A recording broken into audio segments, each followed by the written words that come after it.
Kota Medan. Pak Polisi, sampai tutup pentil pun aku lengkap katanya kan.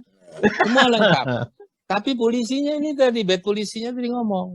Bed polis ngomong, kau boleh lengkap katanya. Tapi yang tak kusuka gaya kau itu pun, kulihat kau naik motor miring-miring katanya. Jadi sampai gaya pun dipersoalkan gitu loh. jadi masalah memang menghadapi oknum ini. Gitu. Polisi tidak bisa membersihkan sendiri, ada propam, ada inspektorat, ada pengawas-pengawas, tapi nggak bisa cukup. Jadi pengawasan masyarakat ini sangat diperlukan memang. Jadi kita ini. Jadi budaya hukum masyarakat. Jadi masalah memang menghadapi oknum ini. Gitu. Polisi tidak bisa membersihkan sendiri, ada propam, ada inspektorat, ada pengawas-pengawas, tapi nggak bisa cukup. Jadi pengawasan masyarakat ini sangat diperlukan memang. Saya ini Bang, anak tentara Bang. Disuruh masuk tentara saya tidak mau. Disuruh masuk polisi saya tidak mau. Semua kami 5 orang laki-laki itu, 9 kami 5 orang laki-laki suruh masuk tentara, polisi tidak mau. Ada adik saya yang paling nomor 7, itu mau dia masuk Akabri. Ketika dia masuk Akabri itu saya masukkan ke Akabri, waktu itu masih Akabri.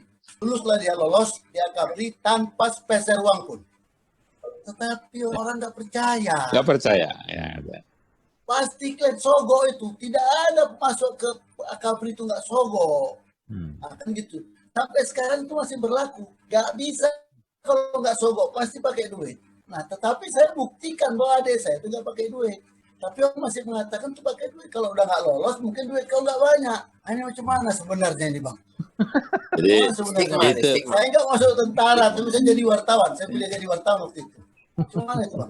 Itu sama persis yang saya hadapi. Saya benar-benar masuk Akabri dan berjalan juga selama di polisi. Hampir saya tidak pernah yang katakan main-main duit itu. Jadi benar-benar saya lulus, ya bukan sombong takabur ya, murni. Dulu masuk Akabri polisi, tes sendiri, darat sendiri, laut sendiri kan. Saya tes polisi di tahun 71 itu, pesertanya hampir 2.000 daftar. Kemudian seleksi setiap gugur, ujian tertulis itu di SPN Sampali itu masih 700 orang.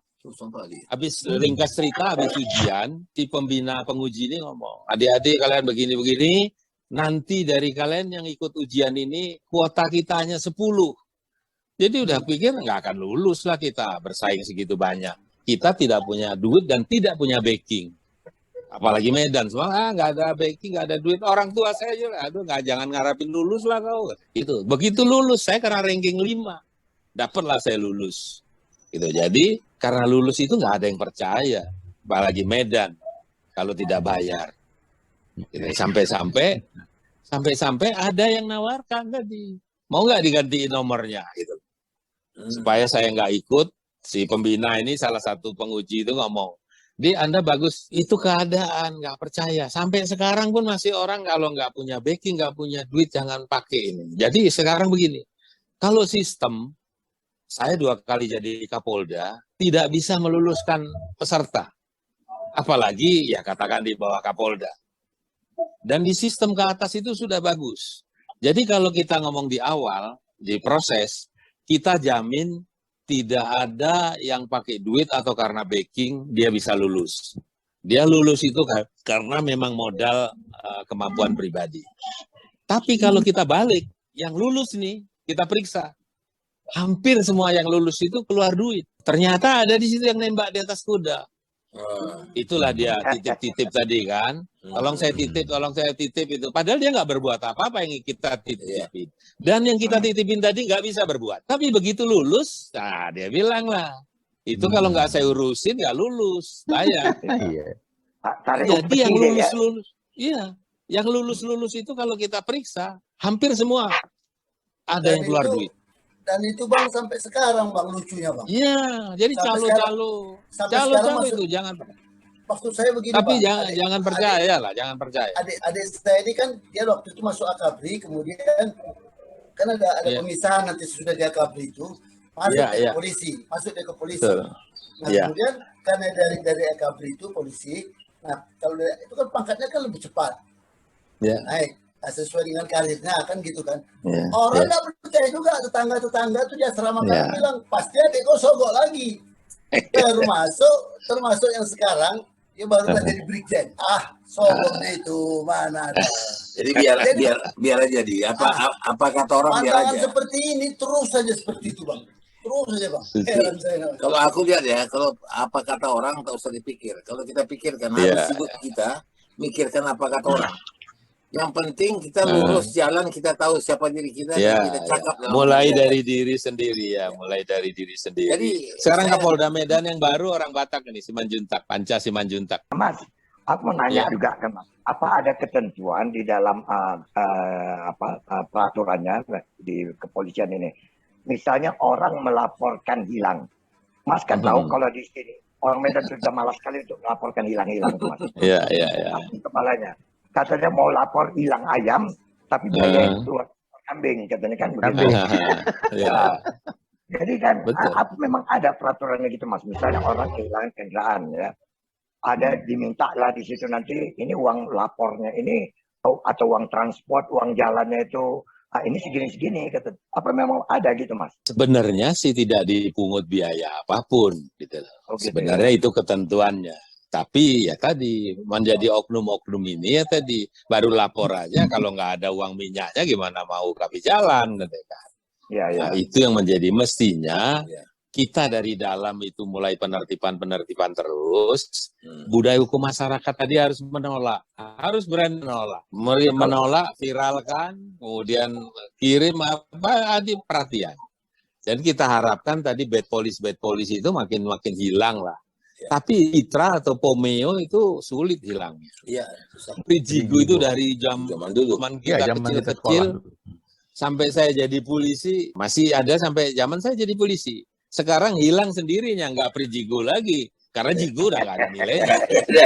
Sekarang mau dihilangkan dengan tadi sistem elektronik tilang, mudah-mudahan tidak ada kontak pelanggar dan petugas, mudah-mudahan akan menghilangkan tadi Prijigo tadi. Ada joke-nya tuh. Jadi ada ini kita bicara biasa aja, ada orang Chinese, orang Cina lah. Ya. Jadi anaknya rupanya perkosa. Dia bilang saya diperkosa, katanya sama bapaknya, anak perempuannya. Mau lapor polisi. Terus bapaknya bilang apa? Kau usah lapor polisi. Ini hari lu diperkosa hilang perawan. Kalau lu lapor polisi, hilang pabrik, hilang toko, hilang semua.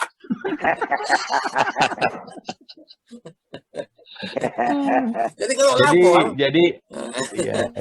jadi stigma itu agak berat memang. Jadi kalau tadi dikatakan bahwa ya bad police dan lain sebagainya itu memang harus ada. Kalau saya perhatikan memang takes time ya, butuh waktu. Tadi harus breakthrough, harus ada terobosan-terobosan yang ini. Karena apa? Ini menghilangkan kayak Prijigo segala macam, bahkan menjadi olok-olok ya. Misalnya contoh nih. Ada contoh kalau orang cara mengucapkan terima kasih saja itu dibedakan dari 3 angkatan 1 polisi itu. Coba. Kalau untuk angkatan udara terima kasih setinggi.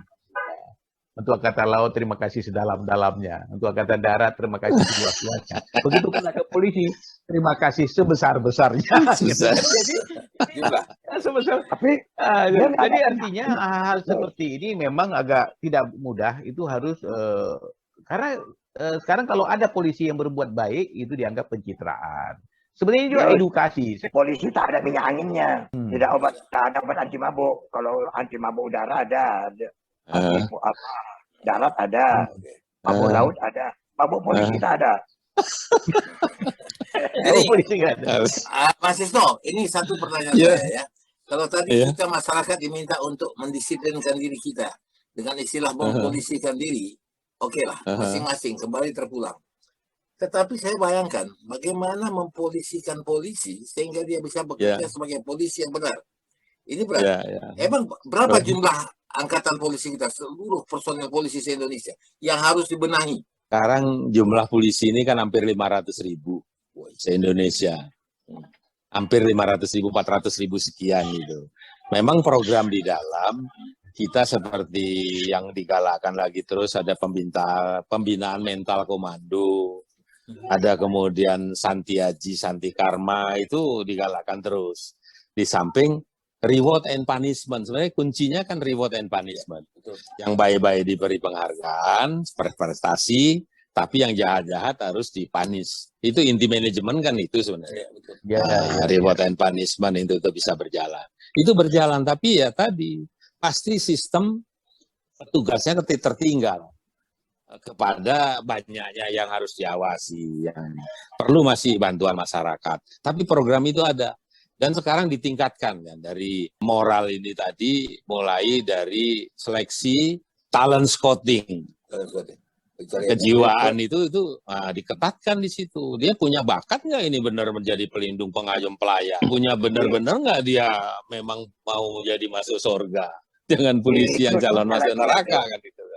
Itu ditingkatkan terus, tapi ya boleh bilang masih itu istilahnya law on the book lah gitu loh. Teori hukum di atas buku mungkin hebat, law in the field di lapangan gimana itu. Itulah keadaan. Jadi memang kita dasein dan dasolen antara harapan dan kenyataan itu mungkin didekatkan lah gitu loh. Tapi masih tetap ada senggang lah itu loh. Harapannya begini, kenyataannya begini, itu masih terus. Nah, itulah menjadi memang kerja kita. Nah, buat kita yang senior-senior ini mestinya tinggal menjadi penonton yang memberi motivasi, memberi nasihat, gitu kan, ikut mengawasi. Tapi kadang-kadang kita ini yang senior ini cuma ngeributin bisanya, gitu loh. Yang diharapkan tadi. Padahal perlakuannya tadi yang dinas-dinas ini mungkin lebih baik dari kita lah. Cuman dia dapatnya selalu masih yang sorotan negatif, yang kurang. Terus kita masih banyak begini. Saya dulu. Padahal saya dulu itu mungkin zaman kita dulu nggak begitu. Kan. Iya, betul. Nah, jadi mudah-mudahan ke depan ini masih adalah harapan untuk menjadi lebih baik. Ya. Saya memang sulit juga. Anak saya 3, 4 ya, 1 keguguran jadi 3, 2 laki 1 perempuan. Yang 2 laki ini jadi polisi. 2 sekarang menjadi komisaris polisi. 1 kompol persiapan letkol AKBP, yang 1 kompol baru naik. Tapi kalau udah ngomong-ngomong, kalau udah saya cerita, dia iya Pak, kita juga berusaha gitu. Tapi memang Pak, kalau kita cerita tadi nyari polisi sama Papi ini kayaknya masih kurang, ada yang cuma tersimpan. Kebaikannya itu tersimpan gitu loh. Karena konsekuensi. Saya dulu memang itu tadi, masih dari zaman dulu. Saya nggak mau ini. Tadi dibuang saya ke Ambon kan gitu. Sekarang orang tiarap aja aliran keselamatan gitu. Iya. Jadi kalau mau selamat ya udahlah gitu loh. Tapi udah banyak lah yang muda-muda itu sekarang makin nggak bisa. Bahkan di aturan setiap perintah harus dilaksanakan. Kalau mau mengajukan keberatan 14 hari setelah pelaksanaan perintah. Sekarang di dalam aturan kita kode etik udah ada. Kalau perintah atasan yang salah jangan dilaksanakan. Harus berani mengkoreksi. Di tentara belum. Di polisi bisa. Di tentara belum berani begitulah, masih perintah harus dilaksanakan. Siap, gitu ya. Nah, karena dia masih waktunya bisa berpikir kan. Tentara ini bukan kita merendahkan maksudnya. Kesempatan berbuatnya itu bisa ada antara. Kalau untuk polisi, makanya melekat diskresi. Saat itu Anda harus melakukan, tidak menunggu perintah, tidak menunggu arahan. Jadi persyaratan dan perintah arahan ini senjata. Persyaratan dan perintah-perintahnya udah ini senjata.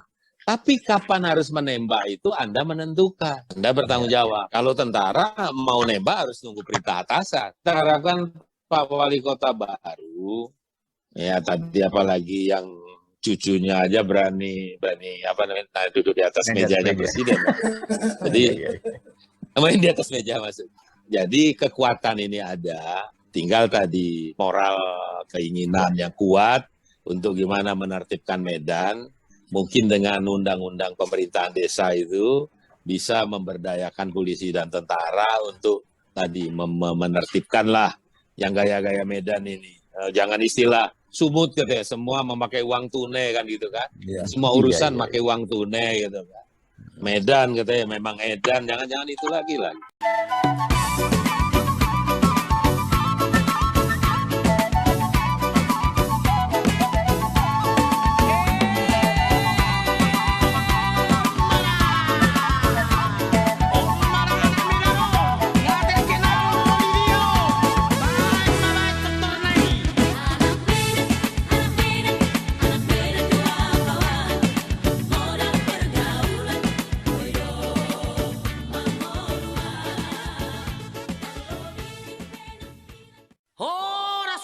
Presiden.